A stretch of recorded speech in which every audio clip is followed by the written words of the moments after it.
Thank you. Thank you, thank you. Thank you, Mr. Secretary. Folks, being President of the United States, you are afforded many opportunities to try to express your love, commitment, and admiration for the American people. And I must say to you that the single greatest honor I have been afforded as president is to stand before so many of you, those Medal of Honor winners out there, and talk about Veterans Day and veterans. I want to welcome all the cabinet members and honored guests joining us today, including the father of our Secretary of State, who served in the Army Air Corps during World War II, Ambassador Donald Blinken, whose birthday is today. Happy birthday.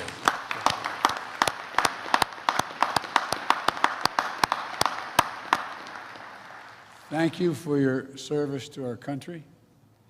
And I just want to tell you, I know you're a little younger than I am, but you know, I've adopted the attitude of the great Negro at the time pitcher in the Negro Leagues, went on to become a great pitcher in the pros, into the Major League Baseball after Jackie Robinson. His name was Satchel Paige. And Satchel Paige, on his 47th birthday, pitched a win against Chicago. And all the press went in and said, "Satch, it's amazing. 47 years old, no one's ever pitched a win at age 47. How do you feel about being 47? He said, "Boys, that's not how I look at it." I said, "How do you look at it, Satch?" I said, "I look at it this way. How old would you be if you didn't know how old you were?" I'm 50 years old, and the ambassador's 47. But all kidding aside, Mr. Ambassador, thank you for your service during World War II, as well as your service as an ambassador. And thank you for raising such a fine man, Tony Blinken, our Secretary of State.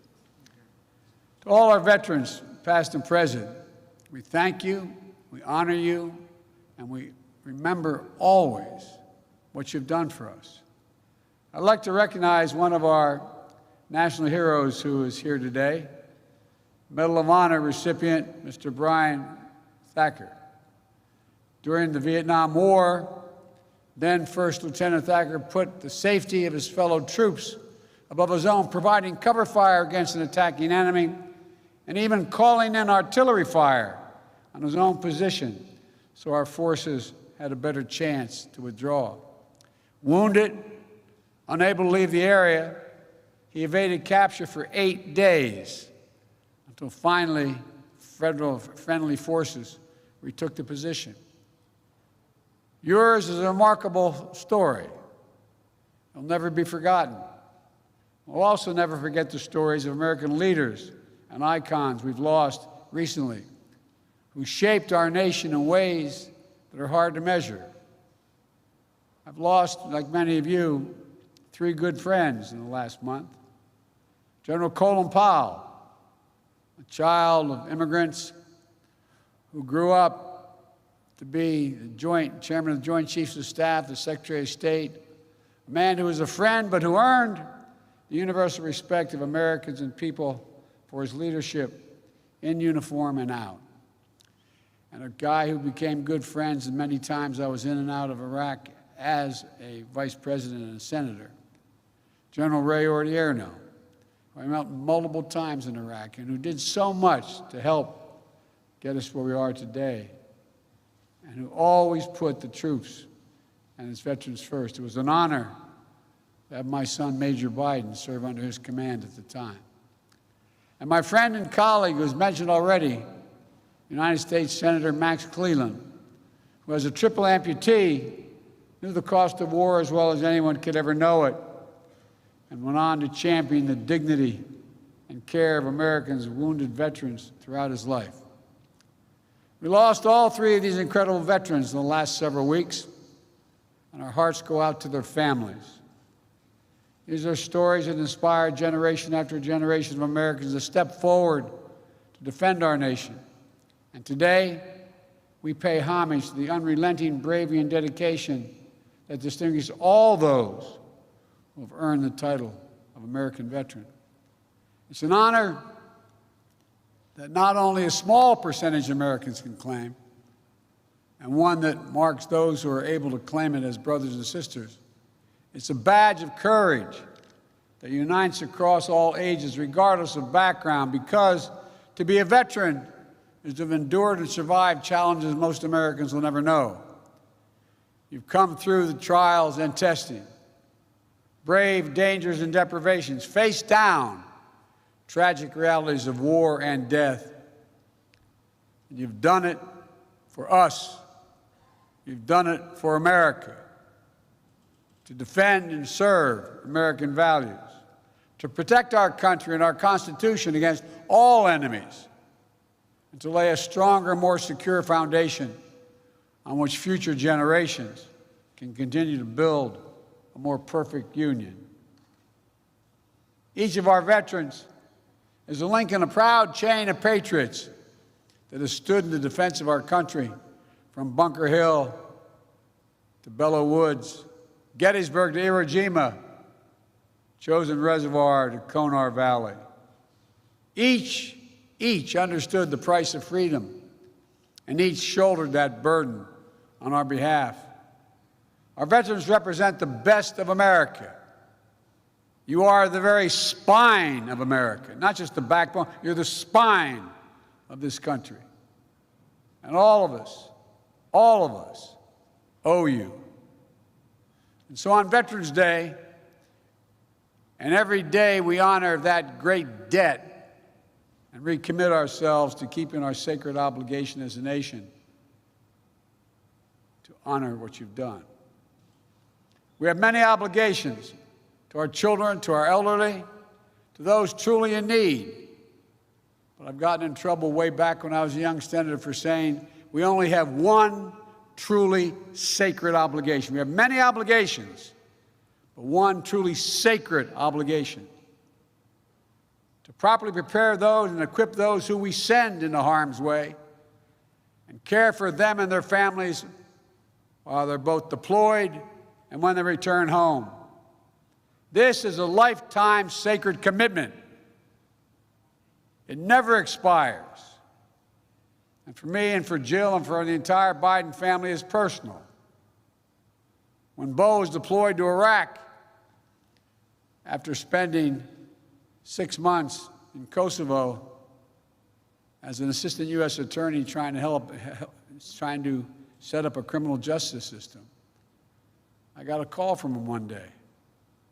He said, "Dad, what are you doing Friday?" And I said, "What do you need, hon?" What do you need? He said, "I'd like you to pin my bars on." I said, "What in the heck have you done?" He said, "Someone's got to finish these wars, Dad." True story. Jill and I learned what it meant to pray every day for the safe return of someone you love. So many of you have done that. Our grandkids learned what it meant to have their dad overseas in a war zone instead of back at home for a year, tucking them into bed and reading that story every night. Thousands of Americans, tens of thousands, have had that experience. As the English poet John Milton wrote, "They also serve who only stand and wait." So all the mothers and fathers, sons and daughters, spouses, all those who stand alongside our veterans and their families, caregivers, survivors, you are the solid steel spine that bears up under every burden, the courageous heart that rises every challenge. We've asked so much of you for so long, and our nation is grateful. For 2 decades, the lives of our service members and their families and veterans have been shaped by the conflicts in Iraq and Afghanistan. Since 9/11, hundreds of thousands of Americans have served. So many are still serving today in harm's way, and we cannot forget them. The American people are forever grateful and in awe of what you've accomplished. But in fulfilling their mission, so many veterans and their families and caregivers have been through hell. Some facing deployments after deployment, spending months and years away from their families, missing birthdays, anniversaries, and collections. I remember one of the last times I flew into Iraq in the so-called Silver Bullet. I remember walking up to the cockpit, and the crewmasters along with the pilots were up there, and I said, "How many of you, is this your first tour?" No one raised their hand. There were 5 people. Second tour, no one raised their hand. Third tour, 2 raised their hand. Fourth tour, 2 raised their hand. Fifth, 1 raised their hand. Folks, on Veterans Day, we have to always remember that there's nothing low risk or low cost about war for the women and men who fight it. I carry with me in my pocket every single day. I have my staff check with the Defense Department. In the back of my schedule, I have U.S. daily troops in Afghanistan killed and wounded, U.S. daily troops in Iraq killed and wounded. 52,323, not roughly 53,000. Every one of these individuals has a family, has a unit at home. 53,323 American servicemen and women wounded in the conflicts of Iraq and Afghanistan. 7,074 gave their lives, the last full measure of their devotion. Untold, thousands more return home, as our secretary can tell you, with unseen psychological wounds of war. The enduring grief borne by our Gold Star families. These are the cost of war that we'll carry as a nation for decades to come. And to all veterans, service members, their families, caregivers, survivors, I want you to know that our administration is going to meet the sacred obligation that we owe you. We're going to work with Congress, Republicans and Democrats together to make sure our veterans receive the world-class benefits that they've earned and meet the specific care, specific needs that they each individually need. That means expanding presumptive conditions for toxic exposure, particulate matter, including Agent Orange and burn pits. We're going to keep pushing on this front to be more nimble and responsive, reviewing all the data and evidence to determine additional presumptive conditions that make sure our veterans don't have to wait to get the care they need. It also means prioritizing mental health care that's necessary to treat the invisible wounds that so many of our veterans carry, including pursuing our newly released comprehensive public health strategy to reduce military and veteran suicides. I want to say clearly to all our veterans, if you're struggling, you're so used to never asking for anything. If you're struggling, reach out. Call the Veterans Crisis Line. You're having trouble thinking about things.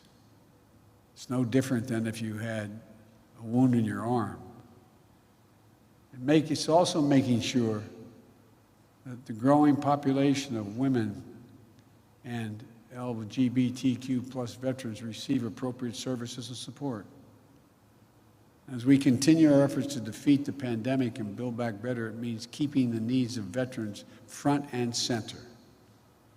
The American Rescue Plan included $17 billion to support VA's COVID-19 response, to get vaccine shots in arms as fast as possible, and to fund programs that provide rapid retraining assistance for veterans who may have lost their jobs in the pandemic, housing assistance, debt forgiveness, and to invest in improving VA facilities and the living conditions of vulnerable veterans. Through Jill's work of joining forces, we're also working to support our veterans and military families, survivors, and caregivers so they can have what they need to thrive. They deserve it. As Secretary McDonough noted, this Veterans Day also marks the centennial of one of the most hallowed American monuments, the Tomb of the Unknowns. 100 years ago today, an American soldier of the First World War, as the tomb says, known but to God, end of quote, completed the voyage from an unidentified battlefield in France over the rough Atlantic seas here to Arlington National Cemetery. He lay and stayed under the Capitol Rotunda for 2 days on the same plinth that held the body of Lincoln as 90,000 Americans came to pay respects. On the final leg of his journey, he was escorted from the Capitol by the President of the United States, the Chief Justice of the Supreme Court, members of Congress, General Pershing, and the Chiefs of Staff. Medal of Honor recipients, all walking, as the Washington Post said, processing without parallel to give honor due to American service members. Not just the anonymous soul today entombed in gleaming marble, but the generations of Americans who dared all, risked all, gave all for the cause of freedom.